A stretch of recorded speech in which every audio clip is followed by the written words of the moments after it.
There are lots of reasons for wanting a small car with an automatic gearbox, not least of which is the sheer boredom of sitting motionless in traffic jams every day, developing an aching foot from repeatedly pressing down the clutch pedal.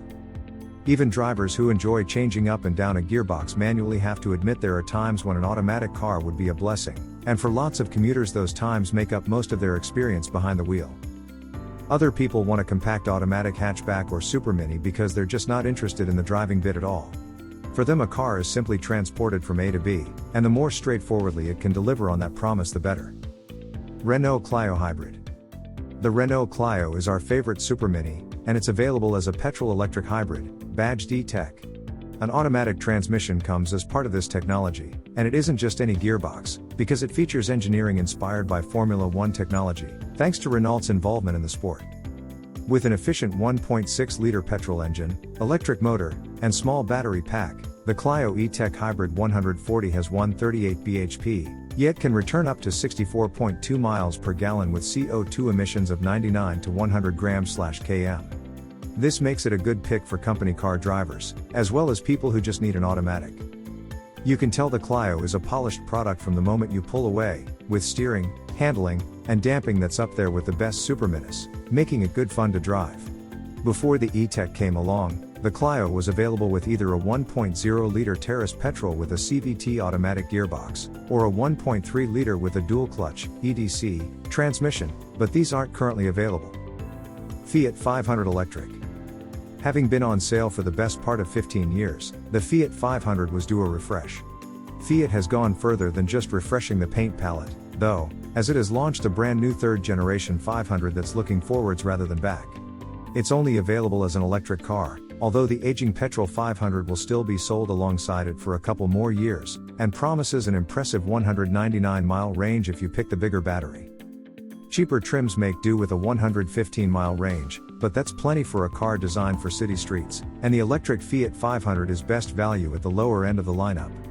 Base spec action trim forgoes a radio, but plug your phone into the cradle and you'll have a range of Fiat apps at your disposal.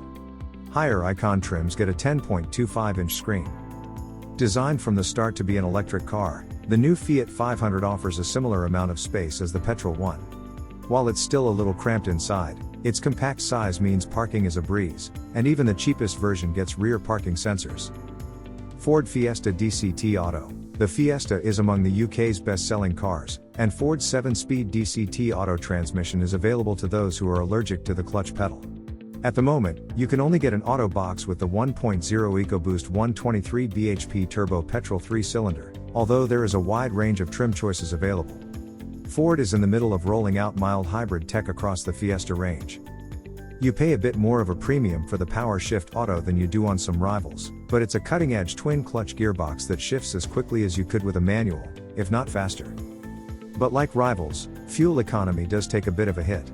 Ford has improved this in recent years though, and now the 53.3 miles per gallon figure is only 4 miles per gallon shy of the manual-equipped Fiesta. Emissions are a little poorer for company car drivers. At least the latest Fiesta's improved interior space and fine handling are retained, making this one bestseller that delivers the goods to justify its position. Renault Zoe. If you're looking for a small automatic car for mainly urban or local driving, and especially if you have access to another vehicle for trips away, the Zoe EV can make a lot of sense as a family runabout. Unlike some other manufacturers who have electrified versions of their regular models, Renault took an early decision to create a ground-up electric design with the Zoe.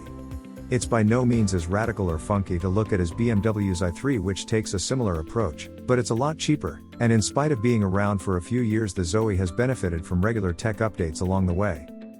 What you get today is an official range of up to 245 miles with the biggest 52 kWh battery, and that's using the latest real-world WLTP figures.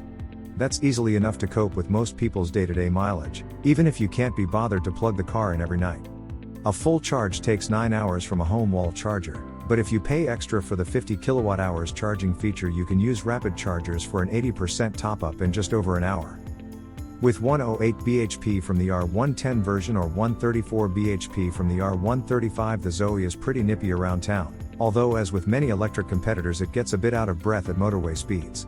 Aside from its drivetrain, the Zoe offers as much practicality as any typical supermini, and with 5 seats and a 338-liter boot it's definitely more practical than the VW e-Up.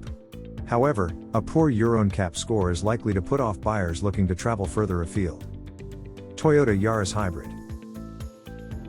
There's no doubt that Toyota Yaris is one of the racier-looking superminis on the road, although sadly the driving experience is worthy rather than fun.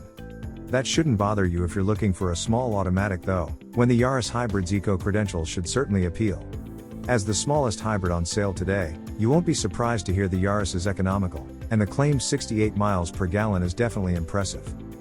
With light controls, the Yaris is easy to place around town or in traffic, but the ride can be a little too far on the fidgety side for some, and there's pronounced lean in corners if you're trying to press on. The CVT gearbox works well at low speeds around town, or when driving gently, but if you want to extract maximum performance then it can cause the engine to seem as though it's revving too hard for the given speed. You soon get used to it though, and the trade-off is those great economy and emissions numbers. The Yaris Hybrid has all the other benefits the model offers too, including the roomy interior that boasts enough space to rival cars from the next class up. VAUXHALL CORSA Auto.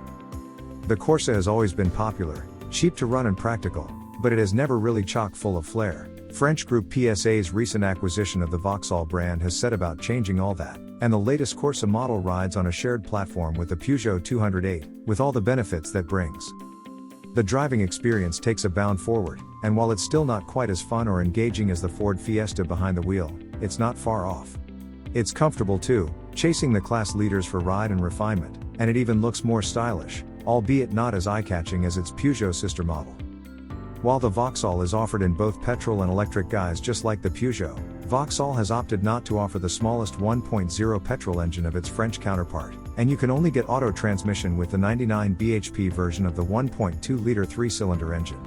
It's a great choice though, offering smooth changes and a more pleasant experience than the slightly rubbery feel of the manual 6-speed. An electric Corsa E model has joined the range for the first time, using the same parts as the Peugeot E208. While the two cars are very similar, the Corsa's great value and cheap monthly prices, especially on a lease, are in its favor. In fact, even the electric one can be driven for much less than £300 per month on a lease deal at the time of writing.